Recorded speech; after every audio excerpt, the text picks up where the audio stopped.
मुसलमानों की नफ़रत ने उन्हें इतना अंधा कर दिया है कि वो अपने ही भगवान के बारे में कह रहे हैं। भाई अल्लाह तो एक है ना, क्या माज़अल्लाह अल्लाह भी बटा हुआ है, हिंदू का अल्लाह अलग, मुसलमान का अलग, ईसाइयों का अलग और सिख का अलग।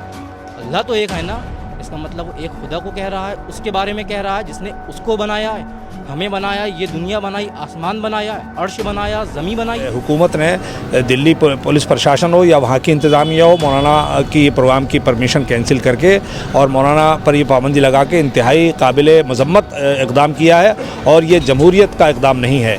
इससे ज़ाहिर है और मुसलमानों के बारे में मैं आपसे अर्ज़ करूँ कि मुसलमान जान माल आल औलाद सबसे ज़्यादा अगर अजीज़ किसी ज़ात को रखता है तो अल्लाह के नबी की ज़ात को रखता है। न्यूज़ से मैं हूं आपके साथ नदीम अकरम। इस वक्त निज़ामुद्दीन में हम मौजूद हैं। जैसे कि मैंने आपको कुछ देर पहले दिखाया था कि जो बैरिकेटिंग उस जगह पर हो रखी थी, अब धीरे धीरे बैरिकेटिंग का दायरा जो है इस तरफ किया गया। अब ठीक मेन गेट पर आकर के बैरिकेटिंग कर दी गई है ताकि हज़रत मौलाना तौक़ी रज़ा ख़ान जो हैं वो बाहर ना आ सकें। पर तमाम लोग उनसे मिलने के लिए यहाँ पहुँच रहे हैं। उनसे हम जानेंगे कि आज एक कॉल की गई थी जो नबी की शान में गुस्ताखी की जाती है, उसके लिए मांग की जा रही थी सख्त कानून की, पर मांग तो मानी नहीं गई कि हाउस अरेस्ट ही कर दिया गया। कैसे देखते हैं इन चीज़ों को? देखिए, आज कायद मिल्लत हज़रत मौलाना तौक़ी रज़ा ख़ान साहब ने पूरे मुल्क के आशिकान रसूल को और जज्बा ईमानी रखने वाले लोगों को एक कॉल दी थी और वो इसलिए बुलाया था अपने जमहूरी हक़ के मुताबिक कि जो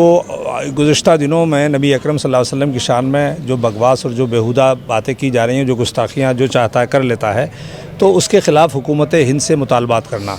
लेकिन बहुत अफसोस और बदकिस्मती की बात है कि इस वाजिब और जायज़ मांग के बाद जो मौलाना प्रोग्राम करना चाहते थे, जिससे पूरे मुल्क के मुख्तलिफ़ सूबों से लोग आए हैं और अपना जज्बा ईमानी लेकर आए हैं, और ये बहुत मौलाना का वाजिब मुतालबा था कि उन गुस्ताखान रसूल और दुश्मनान रसूल के ख़िलाफ़ कार्रवाई हो जो आज भी इन तमाम हरकतों के बावजूद खुले घूम रहे हैं। दूसरा, मौलाना का बहुत वाजिब और जायज़ मुतालबा था कि आने वाले पार्लियामेंट सत्र में एक ऐसा कानून बन जाए कि फिर कोई भी किसी भी मज़हब और ज़ात का आदमी किसी भी देवी देवता और पेशवा के ख़िलाफ़ कोई बकवास ना कर सके। ये चीज़ें मुल्क की आफ़ियत में थी, मुल्क के अमन की खातिर थी, मुल्क की सलामती के लिए थी। इसमें कहीं से मौलाना के इस अमल से, इस प्रोग्राम से मुल्क की अमन आफ़ियत और भाईचारगी को कोई ख़तरा नहीं था। लेकिन इंतहाई अफसोस की बात है कि जिस संविधान ने हमें आज़ादी, मजहबी आज़ादी के साथ जीने और मरने का हक़ दिया है, मुल्क के आइन और दस्तूर ने हमें इस बात की इजाज़त दी है कि हम जमहूरी अंदाज से अपनी बात कह सकें और अगर कहीं एहतजाज की ज़रूरत हो तो जमहूरी एतबार से हम एहतजाज कर सकें। लेकिन मौलाना को हाउस अरेस्ट कर लिया गया, उनके प्रोग्राम की परमिशन कैंसिल कर दी गई। ये इंतहाई अफसोसनाक है और मैं इसको जमहूरियत का कत्ल मानता हूँ, इस मुल्क के आइन और संविधान का कत्ल मानता हूँ। ये हमने देखा कि हज़रत ने जैसे ही ऐलान किया कि 24 तारीख को रामलीला ग्राउंड आई, एक और ऐलान किया गया उनके ऐलान के बाद में कि हम उस गेट पर आकर के हनुमान चालीसा का पाठ करेंगे। कोई शख्स आसानी से वीडियो बना रहा है, नबी की शान में गुस्ताखी कर रहा है, पुलिस प्रशासन उसके खिलाफ कोई कार्रवाई करती हुई दिखाई नहीं देती। अगर मुसलमान कोई एक छोटा सा ट्वीट कर दे तो उन्हें गिरफ्तार कर लिया जाता है। आज भी कई लोगों को डिटेन करके थाने ले जाया गया। कैसे देख रहे हैं? इसी चीज़ को लेकर मौलाना ने मुतालबा के वो प्रोग्राम रखा था ये, और पूरे मुल्क के संजीदा और अमन पसंद लोगों को बुलाया था कि इस मुल्क में या तो कानून नाम की कोई चीज़ है नहीं, या अगर कहीं है तो फिर दो कानून हैं, अक़लियत के लिए और है और अक्सरियत के लिए और जहाँ तक मजहबी पेशवाओं की शान में गुस्ताखी का मामला है तो ये न सिर्फ पैगम्बर इस्लाम बल्कि सबके लिए कानून बनता। तो इसी पर अफसोस का इजहार के लिए और इसी मुतालबे को लेकर हुकूमत से मौलाना मुतालबा किया था। रामलीला मैदान में नियम अनुसार संविधान के मुताबिक बहुत से प्रोग्राम होते हैं, जमीयत और जमातों के, बहुत से संगठनों के, वो एक आईनी हक़ है हमारा। लेकिन हुकूमत ने दिल्ली पुलिस प्रशासन हो या वहाँ की इंतज़ामिया हो, मौलाना की प्रोग्राम की परमिशन कैंसिल करके और मौलाना पर ये पाबंदी लगा के इंतहाई काबिल मज़म्मत इक़दाम किया है और ये जमहूरियत का इक़दाम नहीं है।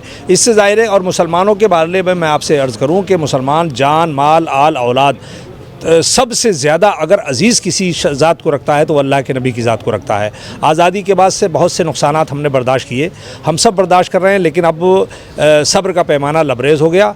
हज़रत मौलाना की क़यादत में ये सब मुतालबात होते रहेंगे और मौलाना के साथ हिंदुस्तान के तमाम सेकुलर अवाम, न सिर्फ मुसलमान बल्कि सेकुलर हिंदू भी मौलाना की इस बात की तायद करते हैं और करते हैं कि ये जो मुतालबात हैं ये इस मुल्क के संविधान के मुताबिक हैं और मुल्क की अमन व सलामती और आफ़ियत के लिए है।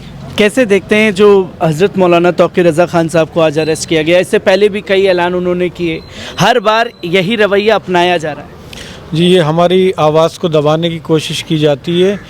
हमेशा जो है हक़ की आवाज़ बुलंद करते हैं। मौलाना तौक़ीर रज़ा ख़ान साहब और इस मतलब जो डिस्क्रिमिनेशन मुसलमानों के साथ हो रहा है इस मुद्दे को लेकर आती हैं, लेकिन उनकी आवाज़ को दबा दिया जाता है। वहीं जो अदर कम्युनिटीज़ हैं उनके प्रोग्राम्स होते हैं तो उस पर कोई वो नहीं है आपत्ति, ना कोई वो लोग कोई परमिशन भी मैं समझता हूँ नहीं लेते हैं और उनके प्रोग्राम जो है बिल्कुल पुलिस के देख रेख में करा दिए जाते हैं और हमारे जो प्रोग्राम्स हैं वो उसको जो है दबाने की कोशिश की जाती है। मैं एक आखिरी सवाल आप सबसे लेना चाहूँगा, क्योंकि एक मैसेज साफ है कि नबी की शान में गुस्ताखी हो रही है, दूसरी तरफ कोई कार्रवाई नहीं होती।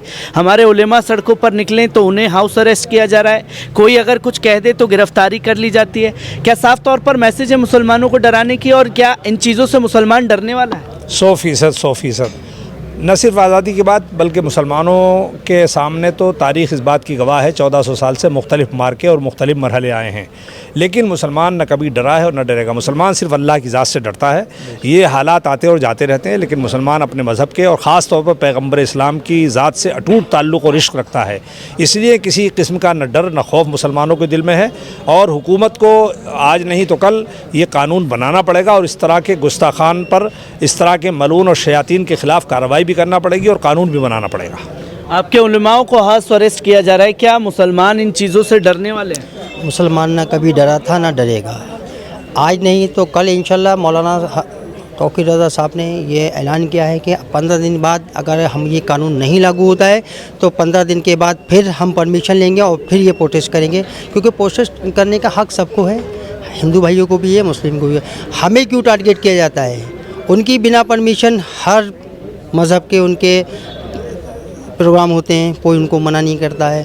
हम कोई भी कदम उठाते हैं, स्टेप लेते हैं तो हमको दबाया जाता है। तो ये आप देख ही रहे हैं, जब से 2014 नरेंद्र मोदी की सरकार आई है तो मुसलमानों को टारगेट किया जा रहा है, परेशान किया जा रहा है और मुसलमानों को हर कानून लगाया जा रहा है। तो हम क्या इन चीज़ों से मुसलमान डरने वाले हैं? कभी नहीं डरेगा इंशाअल्लाह। अल्लाह ने चाहा। मुसलमान ना पहले कभी डरता था, ना आज कभी डरता है, ना कभी ज़िंदगी में डरेगा।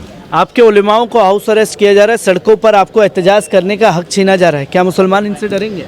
देखिए, मुसलमान ना पहले कभी डरा था, मुसलमान ना आज कभी डरा है। अल्हम्दुलिल्लाह हम ईमान वाले लोग हैं और ईमान हमारी ताकत है और ईमान वाले लोग डरा नहीं करते, ईमान वाले लोग जुल्म के ख़िलाफ़ ललकारा करते हैं। और मौलाना तौक़ीर रज़ा ख़ान जिस शेर का नाम है, उसने हमेशा जुल्म के ख़िलाफ़ दहाड़ा है, ललकारा है, चाहे आज हो, आने वाला कल हो या बीता हुआ कल हो। और मौलाना तौक़ीर रज़ा ख़ान की आवाज़ दुनिया की कोई ताकत नहीं दबा सकती। आज तो हज़रत को हाउस अरेस्ट कर लिया गया है, लेकिन हज़रत ने कहा है कि हम आपको 15 दिन का वक्त दे रहे हैं। अगर आप 15 दिन में आपने हमारी शर्तें नहीं मानी तो अल्हम्दुलिल्लाह हम दिल्ली ही नहीं पूरे भारत में इसका आंदोलन करेंगे, विरोध प्रदर्शन करेंगे, जब तक ईश निंदा के ख़िलाफ़ कोई सख्त से सख्त कानून नहीं बन जाता। और ईश निंदा क्या है? जिसने हमें बनाया, आपको बनाया, हिंदू को बनाया, मुसलमान को बनाया, सिख को बनाया, ईसाई को बनाया। उन्हें यही नहीं पता कि वो कह किसके बारे में रहे हैं। मुसलमानों की नफ़रत ने उन्हें इतना अंधा कर दिया है कि वो अपने ही भगवान के बारे में कह रहे हैं। भाई अल्लाह तो एक है ना, क्या माज़अल्लाह अल्लाह भी बटा हुआ है? हिंदू का अल्लाह अलग, मुसलमान का अलग, ईसाइयों का अलग और सिख का अलग। अल्लाह तो एक है ना। इसका मतलब वो एक खुदा को कह रहा है, उसके बारे में कह रहा है जिसने उसको बनाया है, हमें बनाया, ये दुनिया बनाई, आसमान बनाया, अर्श बनाया, ज़मीन बनाई है। सारी वजह क्या है? सिर्फ वजह यह है कि इस मुल्क की सियासत ने लोगों को इतना अंधा कर दिया है, इतना अंधा कर दिया है कि लोग अंधे हो चुके हैं मुसलमानों की नफ़रत में। और इस नफ़रत को मिटाने के लिए मौलाना तौक़ीर रज़ा ख़ान जो काम कर रहे हैं, उसके लिए आज रामलीला मैदान में हज़रत ने प्रोग्राम रखा था जिसका नाम था तहफ़्फ़ुज़ नामूस रिसालत, जिसके लिए हज़रत को रोका गया है। और हज़रत को रोकने का मतलब और मकसद क्या है? क्या वो जुल्म को बढ़ाना चाहते हैं? इस तरह की नफ़रत को बढ़ाना चाहते हैं? क्या चाहते हैं वो? क्या वो ये नहीं चाहते कि जो लोग ये नफ़रत के ख़िलाफ़ ये जो उगल रहे हैं, जहर उगल रहे हैं, हमारे नबियों की शान में गुस्ताखी कर रहे हैं, हमारे पीर वलियों की शान में गुस्ताखी कर रहे हैं, अल्लाह की शान में गुस्ताखी कर रहे हैं, जो इस तरह की हरकत करके देश में बंटवारे का माहौल चाहते हैं और इस तरह की हरकत करके हिंदू मुसलमान को आपस में लड़वाना चाहते हैं सिर्फ गंदी सियासत के लिए? क्या सरकार नहीं चाहती है उसको पकड़ा जाए? क्या सरकार नहीं चाहती है उसको जल्द से जल्द जेल में डाला जाए? ये लोग क्या कर रहे हैं? ये लोग देश को जो है लड़ाने का आपस में काम कर रहे हैं। ये लोग क्या कर रहे हैं? ये लोग आपस में हिंदू मुसलमान को लड़ाने का काम कर रहे हैं। इनके खिलाफ सख्त से सख्त कार्रवाई की जाए, सरकार को सख्त से सख्त कार्रवाई की जाए। और ये जितने भी लोग हैं, जितने भी लोग ये नबी करीम की शान में गुस्ताखी कर रहे हैं, इन्हें जो है जल्द से जल्द हिरासत में लिया जाए।